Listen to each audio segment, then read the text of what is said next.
Hello, everyone, and welcome to Frontier Africa Reports, a very special interview on this deal between Aavishkaar Kenya Limited as well as Privamnuts of EPZ of Kenya Limited. Welcome, my guests on this conversation, Ashish Patel, who is the Managing Director at Aavishkaar, and of course, Patrick Mbongo, the founder and CEO at Privamnuts. Gentlemen, thank you very much for connecting in through from Nairobi.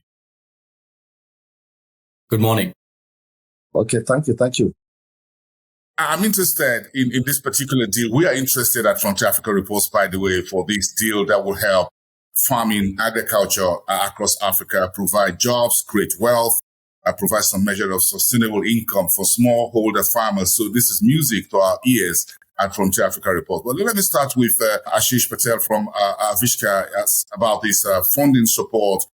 Tell me about it. How much is on the table here? Why did you choose Privamnuts of Kenya to invest in macadamia production? Right. So Privam, as you know, is founded by Patrick. They're based in central Kenya. They're one of the larger producers or processors of macadamia nut.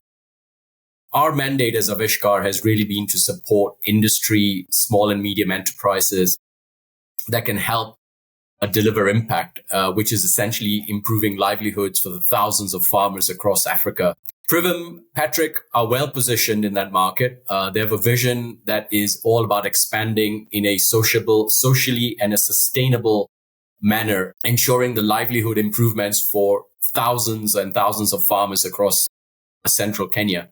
This is what really kind of, attracts us to the value proposition from an impact perspective.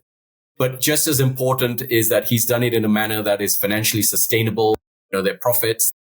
So it's a double bottom line of sustainable growth for us with good social outcomes and profitability. And that this is what really kind of attracted us to the opportunity. Interesting cutting razor there. Thank you so much. Oh, let me ask Patrick about the macadamia farming in Kenya. How profitable has it been? What's the size and scale of what we're talking about? I'm sure this is an industry that is worth millions and millions of dollars globally speaking. How big is it in Kenya? Talk to me. Okay, thank you, Boston. So in Kenya, macadamia, it is one of the largest cash crops, quite some substantial incomes to farmers in Kenya. So it is one of the major cash crops besides coffee and tea. So, and most of macadamia in Kenya is grown around Mount Kenya region. That is within the central region of Kenya. The size of the crop in Kenya is 55,000 metric tons. What is exported as nut is what we produce as a nut in shell from Kenya. There are quite a number of processes, and basically the macadamia from Kenya is processed within the country for export to the European and the US markets. Very interesting. Let me piggyback to you, Ashish, as far as this funding is concerned. Talk to me about the German KfW in terms of supporting this funding, and give me an idea of the size of the money on the table here for Patrick and the rest of his team as a Privamnuts. Yeah, so our fund that's been supported by KfW is sized at $250 million US, targeting small and medium enterprises across Africa and Asia, but Africa being a significant portion of that. W's objective, as is ours, is to introduce the concept of sustainability and social, and ensuring that there is a workplace that is socially beneficial to everybody, right? So Europe is coming up with some very significant regulation, which is referred to as the Supply Chain Act. We want to ensure that businesses across Africa are ready, prepared, and financed to take up that opportunity in Europe. The Supply Chain Act is essentially about ensuring that the entire supply chain for whoever is is following certain guidelines around ensuring that the workplace is conducive to its employees, right? So that there's no child exploitation, there's fair pay, and working conditions are appropriate.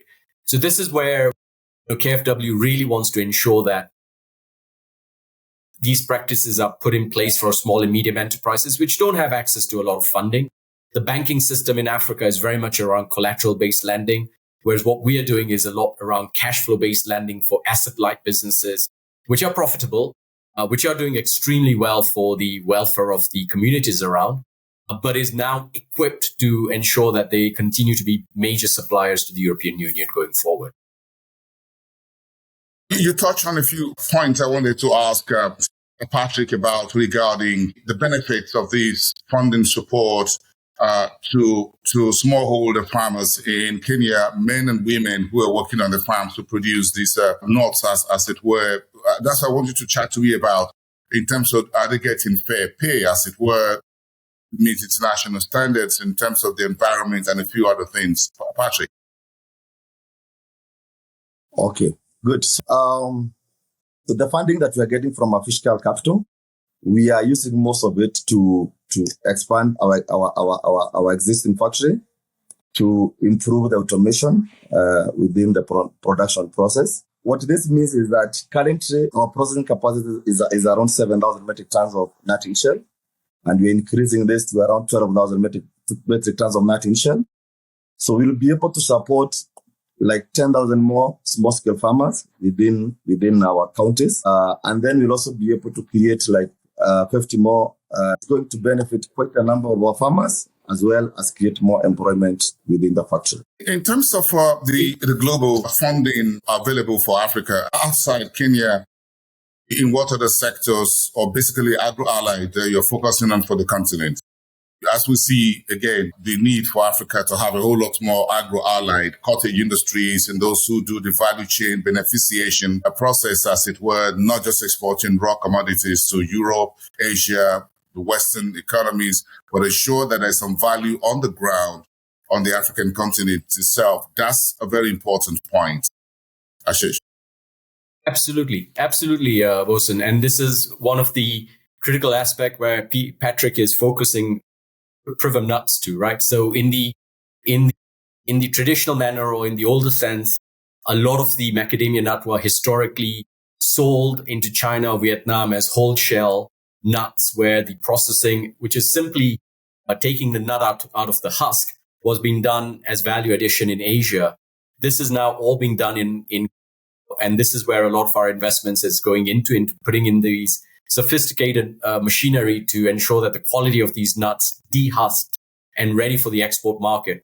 Secondly, what we are now introducing, and Patrick has done it well, is to package them in vacuum-based packaging ready for the supermarket shelves. So these will be doing things like private label nuts for the likes of Walmart or the other larger stores across Europe and the US. And therefore, the part of the value chain is being retained in Kenya, hopefully over time in Africa, across a variety of different commodities. We see, for example, a similar concept working for the exports of hibiscus, turmeric, or ginger out of Nigeria. Similarly for cocoa out of Cote d'Ivoire, or Ghana, where we see a lot of the value addition being brought onto the continent as opposed to being exported as raw commodity and taken it out. The second area that we're very focused on is the packaging industry, right? Because the packaging industry is what we sell these produce to the US or or to Europe. And that needs to happen on the continent as well, as opposed to kind of bringing in the packaging from abroad and then just doing the packaging with the material having been manufactured outside. So a lot of this, including the logistics, is where we are focused on, is trying to bring in more of the overall value onto the continent. And in doing so, do it in a sustainable way, so that we are equipped to become successful in the markets where we want to sell. And these are large markets, Bosun, right? The macadamia market itself is over $1.5 billion a year. That's a substantial market, growing at over 7.5% to 9%, depending on how you look at it, annually. So by 2030, this will be over a $3 billion market. That's a whole lot of money on your table, Patrick. $1.5 billion US. You're a multi-billionaire, the way I'm looking at it, with just macadamia export. You're going to pick up this money off the table, as it were. Quite a huge market.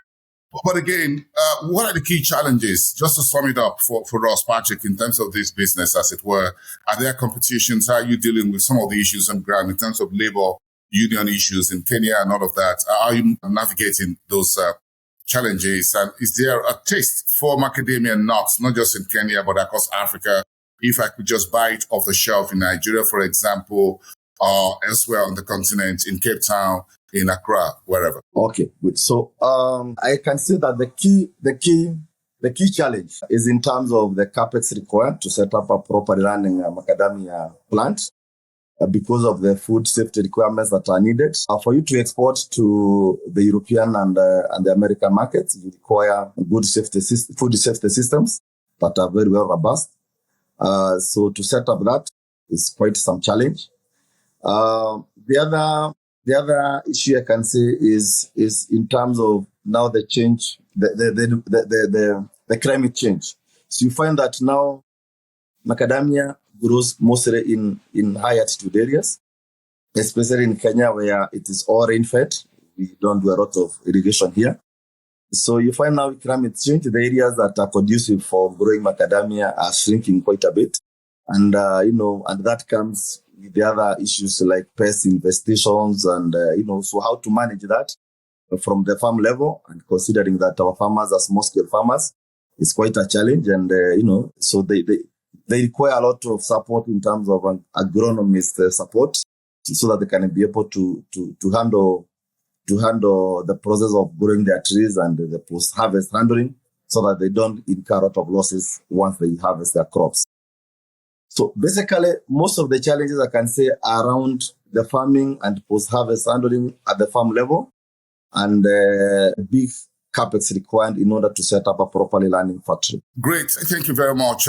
Let's leave it there for now. We'll keep an eye on these developments. And of course, this is a very great one. Thank you so much, Ashish Patel and the rest of your team and your partners at Germany's KfW for supporting the agro-allied sector in Kenya. We wish you all the best, as well as Patrick Mbongo, the founder and CEO at Privamnuts. Thank you so much, Ashish, from Aavishkaar Capital.